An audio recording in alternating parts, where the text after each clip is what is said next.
अस्सलाम वालेकुम व्यूवर्स, आज हम बात करेंगे सऊदी कौंसलेट कराची की मौजूदा सूरत हाल क्या है। एम्बेसी के अंदर आपके डॉक्यूमेंट जमा हैं, फैमिली विज़िट वीज़ा है, आपका बिज़नेस वीज़ा है, आपका मल्टीपल एंट्री वीज़ा है, और जो इम्पोर्टेड है हमारा सबसे आम टॉपिक है वो है वर्क वीज़ा है।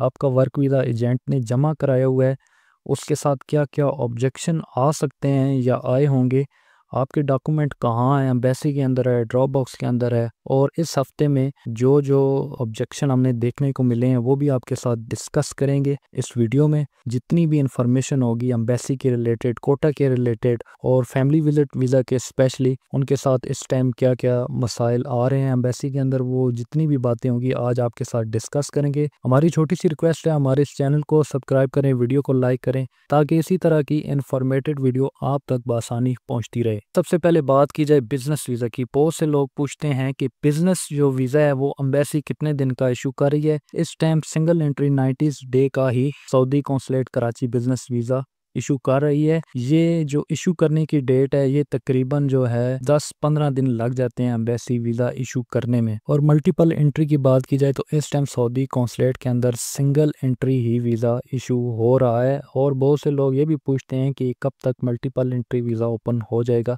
इसकी कोई कंफर्म न्यूज़ नहीं है हमारे पास कि हम आपको बता सकें कि इस डेट इस मंथ को मल्टीपल एंट्री वीज़ा ओपन हो रहे हैं, लेकिन उम्मीद की जा रही है कि जल्द मल्टीपल एंट्री वीज़ा हो जाएंगे। बहुत से लोगों के पास ओल्ड एप्लीकेशन थी, उन्होंने सबमिशन करवाई थी। ये उनको मैं बता रहा हूँ जो न्यू व्यूवर्स हमारे साथ जुड़े हैं, उन्होंने एम्बेसी के अंदर सबमिट करवाए थे मल्टीपल एंट्री वीज़ा, लेकिन उनके एम्बेसी ने सिंगल एंट्री ही वीज़ा।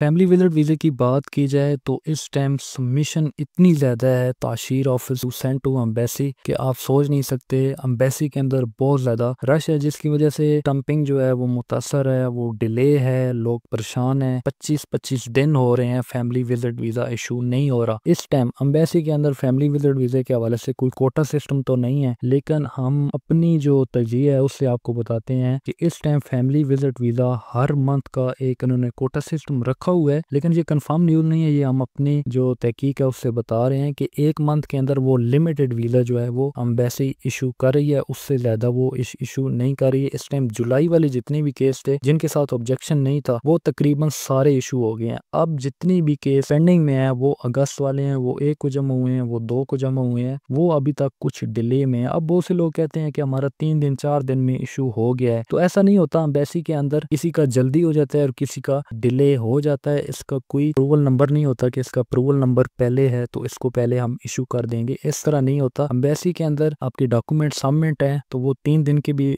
बाद इशू हो जाता है और 15 से 20 दिन के बाद भी इशू हो जाता है। बहुत से लोग कहते हैं हमने तो वीआईपी सर्विस लॉन्च सर्विस ली थी ताशीर के अंदर, तो हमारा अर्जेंट लगना चाहिए, तो ऐसा नहीं होता। एम्बेसी के अंदर एक दिन में जितनी भी सबमिशन होती है ताशीर से, उस हिसाब से वो काउंटिंग करके तो वो वीज़ा इशू करते हैं। आप अपना फैमिली विजिट वीज़ा का स्टेटस चेक कर सकते हैं। बहुत से लोग कहते हैं हमारा सेंड टू एम्बेसी हो गया, अब हम क्या करें, हमारा 15 दिन हो गए, 10 दिन हो गए, वीज़ा नहीं लगा तो हम क्या करें।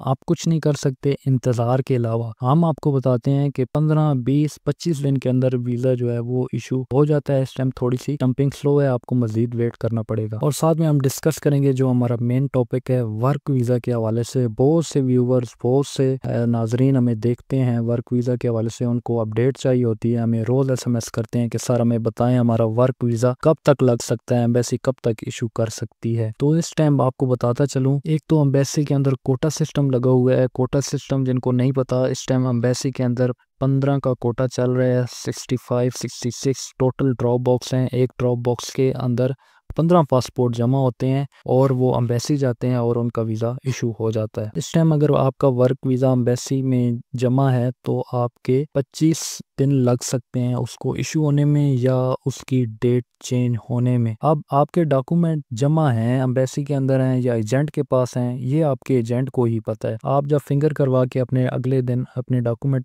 एजेंट को दे देते हैं तो आप समझते हैं हमारे एम्बेसी जमा हो गए। एम्बेसी जाते जाते भी 2 से 3 दिन लग जाते हैं। उसके बाद आप काउंटिंग करें 25 दिन, इंशाल्लाह उन दिनों के अंदर आपकी डेट चेंज हो जाएगी। अगर किसी की डेट चेंज नहीं होती तो उसके डॉक्यूमेंट या तो एम्बेसी जमा नहीं है या उन डॉक्यूमेंट के साथ कोई ऑब्जेक्शन आया है, वो दोबारा ड्रॉप बॉक्स के पास आए हैं, ड्रॉप बॉक्स वाले ने दोबारा उनके डॉक्यूमेंट खांचे में जमा किए हैं, जिसकी वजह से लोगों के 2-2 3-3 मंथ हो गए हैं, उनके वीज़े नहीं लग रहे। आप एजेंट से पूछ सकते हैं, अगर कोई ऑब्जेक्शन है मेडिकल का है या जो भी, आप हमें बताएं, आप उसको उनके साथ कोऑपरेट करें, उनका ऑब्जेक्शन जो है आप खुद क्लियर करवाएं, तो आपका वीज़ा जो है वो जल्दी लग सकता है। अगर आपका वर्क वीज़ा है, आपकी डेट चेंज हो गई है, डेट चेंज होने के बाद अगर आपका मेडिकल एक्सपायर हो गया है, तो आपका वीज़ा 100% लग जाएगा।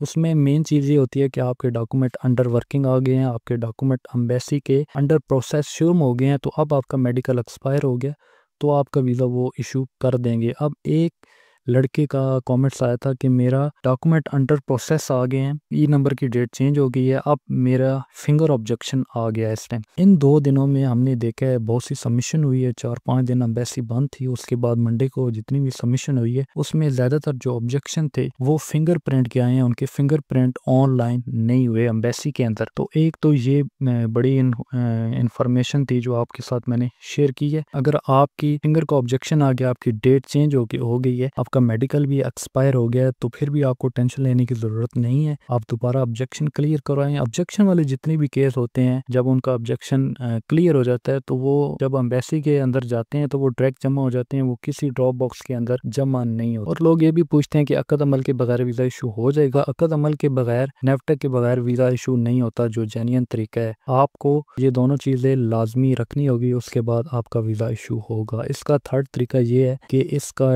डॉक्यूमेंट खांचे में जमा हो गए और फिर उसका वीज़ा इशू हो सकता है, वो भी 50-50 चांस होते हैं। कराची कॉन्सुलेट की ये जो अपडेट है, ये मैं मंगल तक आपको बता रहा हूँ। बुध वाले दिन, जुमरात वाले दिन, जुमे वाले दिन जो भी न्यू अपडेट आएगी वो भी आपके साथ शेयर करूंगा, क्योंकि एम्बेसी के दिन जैसी सुबह होती है उस टाइम पता चलता है कि एम्बेसी के अंदर आज इतना कोटा है। जो 2 दिन है उनमें कोटा सिस्टम जो है वो 15 का रहा है। एक ड्रॉप बॉक्स जो है उसके अंदर 15 पासपोर्ट ही जमा हो सके हैं। कोटे को अभी तक कोई कंफर्म नहीं बताया जा रहा है, ये कब तक बढ़ सकता है और कितना बढ़ सकता है। जैसे ही पता चलेगा वो भी आपके साथ शेयर करूंगा। इसके अलावा किसी भाई का अपने डॉक्यूमेंट साथ कोई इशू है तो वो भी हमें अपना मसला शेयर कर सकता है कमेंट्स बॉक्स में। और किसी का वीज़ा इशू हो गया है इन दिनों, तो वो हमें कमेंट्स बॉक्स में ज़रूर बताया करें। बहुत से लोग इस न्यूज़ के लिए बैठे होते हैं कि कोई बंदा कमेंट्स में आपके साथ अपना जो एक्सपीरियंस होता है वो भी बता देता है, उससे भी इंफॉर्मेशन एक दूसरे के साथ पास होती रहती है। वर्क वीज़ा के हवाले से या एम्बेसी के रिलेटेड आपको मज़ीद कोई भी इंफॉर्मेशन चाहिए हो तो आप हमें कमेंट्स बॉक्स में बता सकते हैं, हम